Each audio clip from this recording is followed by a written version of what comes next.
आपल्या वादग्रस्त वक्तव्यांसाठी ओळखली जाणारी मराठमोळी अभिनेत्री केतकी चितळे आता आपल्या नव्या वक्तव्यामुळे चर्चेत आली आहे। मराठी अभिनेत्री केतकी चितळेने आपल्या सोशल मीडिया अकाउंटवरून एक व्हिडिओ शेअर केला।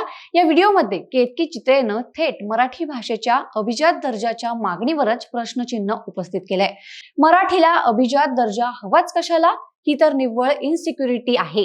मराठी बोलणार नाही, न बोलल्याने भुकं पडतात का? असं केतकी चितळे म्हणाली। आपल्या विचित्र प्रश्नांनी स्वतः मराठी असूनही केतकीनं वाद निर्माण करत अनेकांच्या भावना दुखावल्यात।